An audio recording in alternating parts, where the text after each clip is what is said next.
శివుడి ఆజ్ఞ లేనిదే చీమైనా కుట్టదు అనే విషయం అందరికీ తెలిసిందే. ప్రకృతిలో దైవాజ్ఞ లేకుండా ఏమీ జరగవని ఈ విషయం ద్వారా తెలుస్తుంది. ముఖ్యంగా శివరాత్రి రోజున ఆ పరమేశ్వరుని అనుగ్రహం లేకుండా ఏమీ జరగదు. ఈ రోజు శివుడి అనుగ్రహం కోసం భక్తులు ఉపవాసాలు, రుద్రాభిషేకాలు, జాగారాలు చేస్తారు. రోజులో ఒక్కసారైనా శివనామాన్ని తలుచుకున్నా చాలు, ఆ పరమశివుడి అనుగ్రహం ఎల్లప్పుడూ ఉంటుంది. ఒకసారి కైలాస పర్వతంలో పార్వతీదేవి శివుణ్ణి అన్ని వ్రతములలో అతి పవిత్రమైన వ్రతం ఏదో చెప్పమని అడిగింది. అప్పుడు శివుడు శివరాత్రి వ్రత విశేషాలను తెలియజెప్పాడు. దీనిని మాఘ బహుళ చతుర్దశి నాడు ఆచరించాలని తెలిసి కాని తెలియక కాని ఒక్కసారి చేసిన యముని నుండి తప్పించుకొని ముక్తి పొందుతారని ఈ కథను వినిపించాడు. పూర్వం ఒక బోయవాడు ఉండేవాడు. వృత్తిరీత్యా అడవికి వెళ్లి జంతువులను వేటాడి కుటుంబాన్ని పోషించుకుంటూ ఉండేవాడు. అయితే ఒకరోజు ఉదయాన్నే వెళ్లిన అతడికి ఒక్క మృగం కూడా కనిపించలేదు. సాయంత్రం దాకా ఎదురు చూసిన ఒక్క జంతువు కూడా దొరకకపోవడంతో నిరాశగా ఇంటికి తిరిగి వస్తుండగా మధ్యలో ఒక నది కనిపిస్తే ఏదైనా జంతువు నీళ్లు తాగడానికి వస్తే సంహరించవచ్చని అనుకొని దగ్గర్లోని ఓ చెట్టు పైన కూర్చున్నాడు.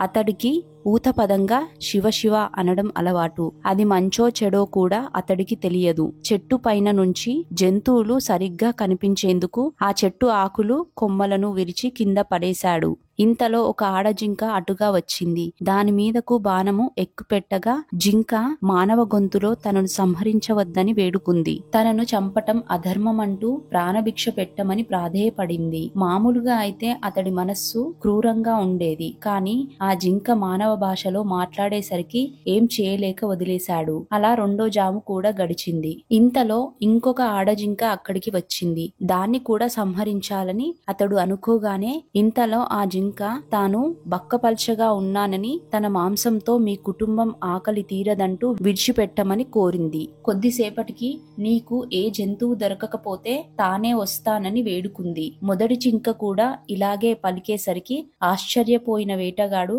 తన ప్రాప్తం ఇంతే అనుకొని దీన్ని కూడా విడిచిపెట్టి ఇంకో జంతువు కోసం ఎదురు చూశాడు. ఇంతలో మూడో జాము గడిచేసరికి ఒక మగజింక అతడికి కనిపించింది. దాన్ని బాణంతో సంహరిద్దామని అనుకునే లోపే ఆ మగజింక కూడా మానవ భాషలో మాట్లాడింది. రెండు ఆడజింకలు ఇటుగా వచ్చాయా అని అతడిని అడిగింది. అప్పుడు వేటగాడు వచ్చాయి, నాకు ఏ జంతువు దొరకకపోతే వాళ్లే వస్తామని మాట ఇచ్చి వెళ్లిపోయాయి అని వేటగాడు మగజింకతో చెప్పాడు. అప్పుడా మగజింక అయితే ఆ రెండు జింకలను ఒక్కసారి చూసి వస్తానని అప్పుడు తనను చంపమని చెప్పి వెళ్ళింది. ఇంతలో నాలుగో జాము కూడా గడిచి సూర్యోదయమయ్యింది. తనకు మాట ఇచ్చిన మూడు జింకల కోసం ఎదురు చూస్తూ చెట్టు మీదనే కూర్చున్నాడు వేటగాడు. ఇంతలో మరొక జింక దాని పిల్ల అటుగా రావడం గమనించాడు. విల్లెక్కు పెట్టిన బోయవాడితో ఆ జింక కూడా తన పిల్లను ఇంటి వద్ద విడిచి వస్తానని అప్పటి వరకు ఆగమని చెప్పి వెళ్ళింది.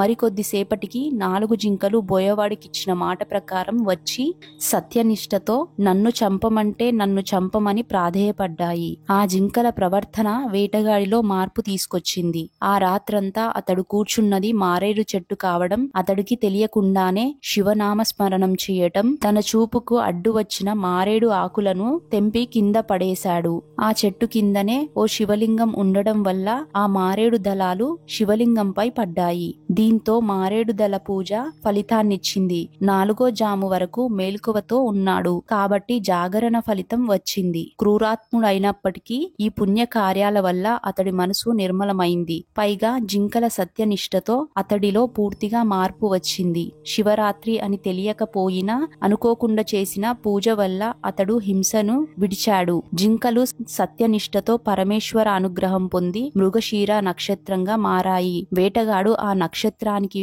వెనుక ఉజ్వలంగా ప్రకాశిస్తూ లుబ్ధిక నక్షత్రం అనే పేరుతో నిలిచిపోయాడు. హింస చేయాలనుకున్నప్పుడు క్షణకాలం ఆగి ఆలోచిస్తే మనస్సు దాని నుంచి మరలుతుంది. జింకలను చంపడంలో కాలయాపన చేసి బోయవాడు చివరకు అహింసావాదిగా మారగలిగాడు.